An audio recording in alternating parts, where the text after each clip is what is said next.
Hello, my name's Fiona Blades, and a few months ago, a group of us, all from different disciplines, created a business called Crater Lake & Co. Mesh Experience is the brand experience research partner, and Crater Lake & Co is a collective. Our aim is to help marketers with data research and other sources of data within the organization to create what we call a clear performance narrative. In short, to make sense of it all. In this series of interviews, we're speaking to a number of well-known experts from different disciplines on what making sense of it all means to them. And today, I'm delighted to be joined by Kathryn Jacob, OBE, the CEO of Pearl & Dean. Hello and welcome, Kathryn. Hello, Fiona. Thank you so much for joining us today. And I'm delighted to start actually on a question that I think will be interesting to all of the audience. So 2020 was going to be the year of cinema advertising, and it had had very strong growth year on year.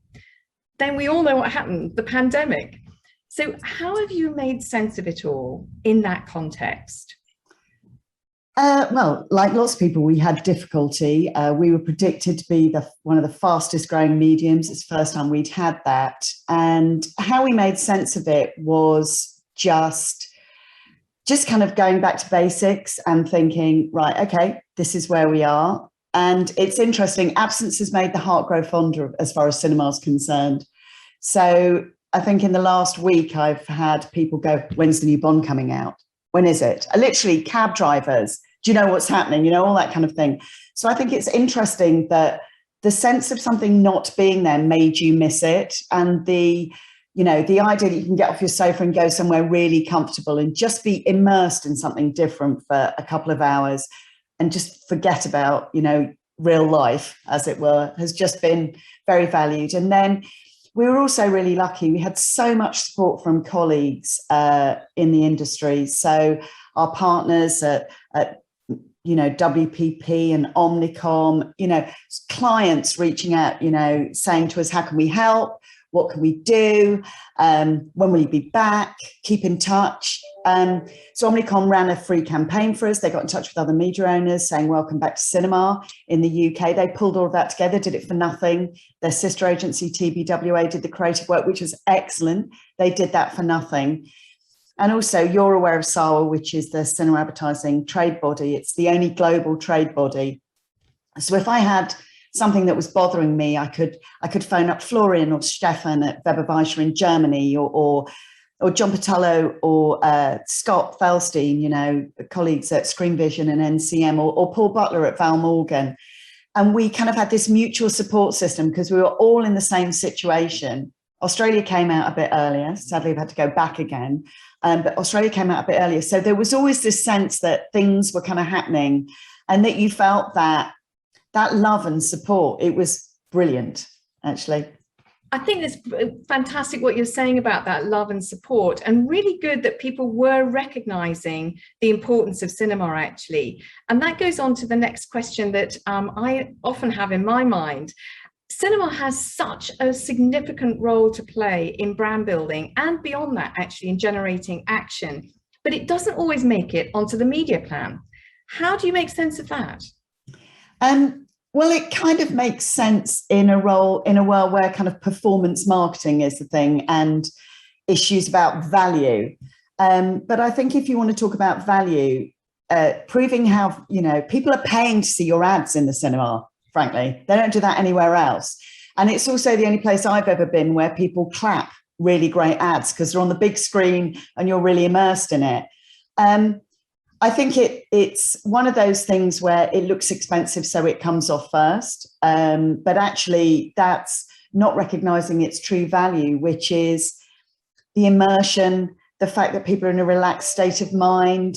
They're willing to listen to the messages. There's all of those pieces around how the frame of mind that people receive your messages in is absolutely key. And also there's no issue of bombardment. You get 9 minutes of ads and 2 hours of content, which I think most people would go, oh yeah, I remember that ad because it was just around that really great bit of content. It doesn't become kind of stalky. So I think you know, reminding people of the value of cinema, the films that you're going to appear in, the contextual context, you know, the contextual bit and the value we add. That's what we've just got to keep on doing. I completely agree. And I'm always someone that wants to be there and get full value and see all those ads before the film as well. So yeah. I'm definitely one of those people. Yeah. The final question I'd love to ask is, as a leader in our industry, and particularly as a role model for women, how do you make sense of embracing diversity, which is such a big topic for us all at the moment?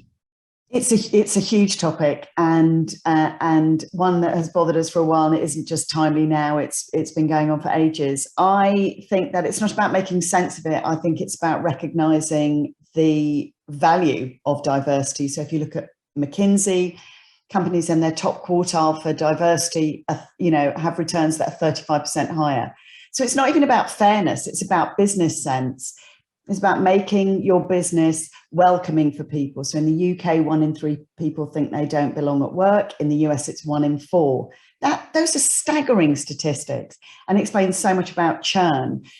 And so what we've got to do is measure where we are as an industry. We've done that in the UK with All In, with the census we did in March. 18,000 people took part, supported all across the industry by brands, media owners, media agencies, the big platforms like the tech platforms like Google and Facebook. We measure where we are, we see where we're lacking, and then we address those issues to make, you know, bite-sized chunks, achievable chunks for companies to move forward to achieve diversity and make people feel that they belong. And it can feel overwhelming, because how do you make it all work? But, you know, go to the All In Hub at the AA, and there's loads and loads of resources there. Menopause policies, disability things, you name it, it's all there. So we're helping make sense of that. Brilliant. Well, Kathryn, I'd love to carry on much longer, but I think we've got to the end of our time. Thank you so much for helping us to make sense of it all. Thank you so much.